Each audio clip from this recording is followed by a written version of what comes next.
اور سب سے پہلے آپ کو بتائیں کہ پنجاب، پختونخوا، آزاد کشمیر اور اسلام آباد میں زلزلے کے شدید جھٹکے محسوس کیے گئے۔ یورپین میڈیٹرینین سیسمولوجیکل سینٹر کے مطابق ہندوکش ریجن افغانستان میں زلزلے کی شدت 5.6 اور گہرائی 121 کلومیٹر ریکارڈ کی گئی۔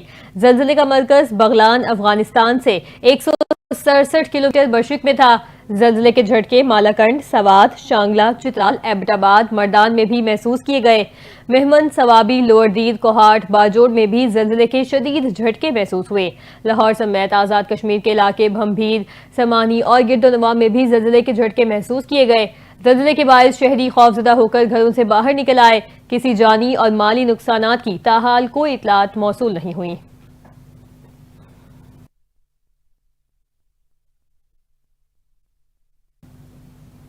عوام آسرے میں ہی رہ گئے، پیٹرولیم مصنوعات کی قیمتیں آئندہ 15 روز کے لیے برقرار۔ دوسری بار پیٹرولیم مصنوعات کی قیمتیں کمی کا ریلیف عوام کو براہ راست منتقل نہ ہو سکا۔ پیٹرول کی قیمت 254 روپے 63 پیسے فی لیٹر جبکہ ڈیزل کی قیمت 258 روپے 64 پیسے فی لیٹر برقرار ہے۔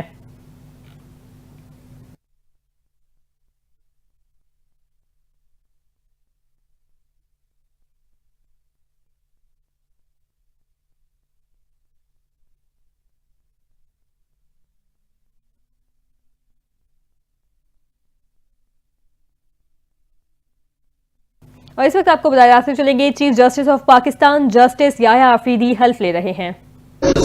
My personal interest to influence my official conduct or my official decisions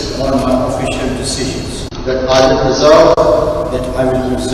protect and defend the Constitution of the Islamic Republic of Pakistan.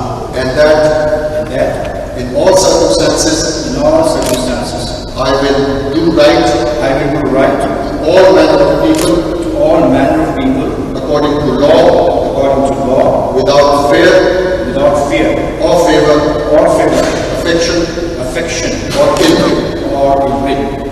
May Allah Almighty help and guide me. Amen.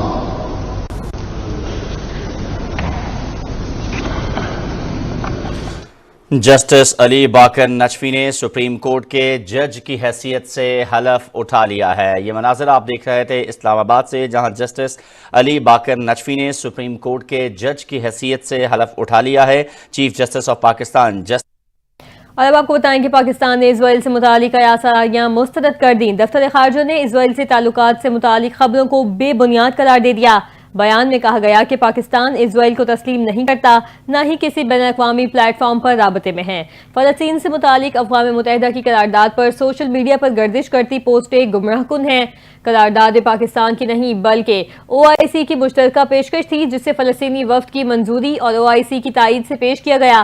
Pakistan نے قرارداد میں کوئی یک طرفہ ترمیم نہیں کی۔ دفتر خارجہ نے واضح کیا کہ پاکستان کا فلسطینی کاز سے تاریخی اور غیر متزلزل عزم برقرار ہے۔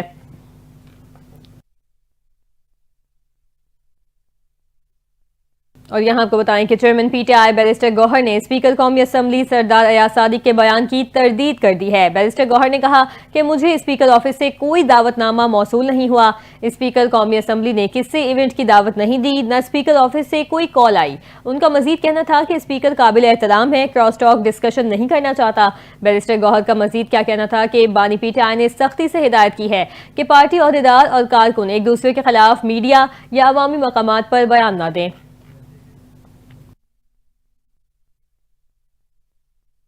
اور آپ کو بتائیں کہ لبنانی صدر جوزف اون نے مزاحمتی تنظیم حزب اللہ کے ہتھیاروں کو حکومتی تحویل میں لینے کا اعلان کر دیا ہے۔ غیر ملکی میڈیا رپورٹس کے مطابق لبنان کے صدر جوزف اون نے قطر کے دورے کے دوران ایک انٹرویو میں کہا کہ وہ اس بات کو یقینی بنانے کے لیے کام کر رہے ہیں کہ لبنان میں تمام ہتھیار ریاست کے کنٹرول میں آئیں۔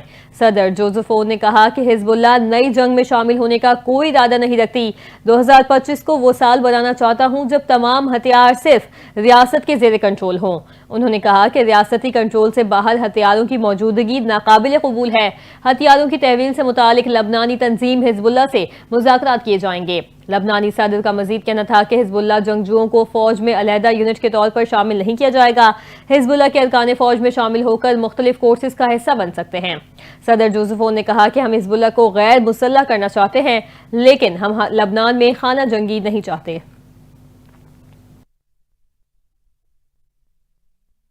دوسری جانب امریکہ نے اسرائیل کو مزید بم اور ہتھیار بھیج دیے۔ اسرائیلی براڈ کاسٹنگ اتھارٹی کے مطابق 6 طیارے بم، گولہ بارود اور دیگر ہتھیار لے کر اسرائیل پہنچے۔ اسرائیلی براڈ کاسٹنگ اتھارٹی نے بتایا کہ حالیہ دنوں میں درجنوں فوجی مال بردار طیارے گولہ بارود لے کر اسرائیل پہنچے۔ ہتھیار فراہمی ایران کے خلاف ممکنہ کارروائیوں کی تیاری کا حصہ ہے۔ اسرائیل طویل عرصے سے مشرق وسطی میں امریکہ کا قریبی اتحادی اور سب سے زیادہ اسلحہ حاصل کرنے والا ملک ہے۔ اس کے بعد جرمنی، اٹلی، برطانیہ، کینیڈا اور کئی دوسرے ممالک بھی اسرائیل کو ہتھیار فراہم کرنے والوں میں شامل ہیں۔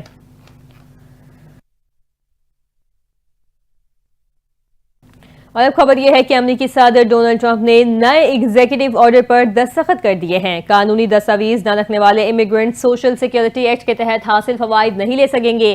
وائٹ ہاؤس کے مطابق بعض ایسے ورکرز جن کے پاس دستاویزات نہیں، وہ جعلی سوشل سیکیورٹی نمبر کے ذریعے نوکریاں حاصل کر لیتے ہیں۔ دوسری جانب امریکہ کے محکمہ حکومتی استداد کار نے غیر قانونی امیگرنٹس کو گھروں اور نوکریوں سے بے دخل کرنے کے لیے وفاقی حکومت سے لوگوں کا ذاتی ڈیٹا جمع کرنا شروع کر دیا ہے۔ ذاتی ڈیٹا عام طور پر محفوظ تصور کیا جاتا ہے، تاہم اب اس بات کی معلومات جمع کی جا رہی ہیں کہ لوگ کہاں ملازمت اور تعلیم حاصل کرتے ہیں اور ان کی رہائش کہاں ہے۔ امریکی میڈیا کے مطابق فلسطین کے معاملے پر مظاہرہ کرنے کے تمام افراد کا ڈیٹا بھی جمع کیا جا رہا ہے۔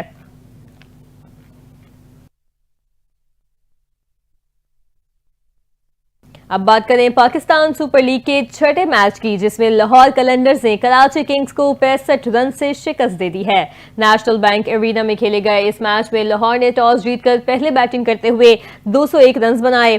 فخر زمان 76 اور ڈیرل مچل 75 رنز کے ساتھ نمایاں رہے۔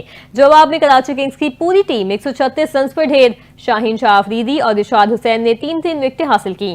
شاہین نے پہلے ہی اوور میں ڈیوڈ وارنر اور جیمز ونز کو 0 پر آؤٹ کر کے کراچی کو دھچکا دیا۔ خوشدل شاہ 39 اور حسن علی 27 رنز کے ساتھ نمایاں بیٹر رہے۔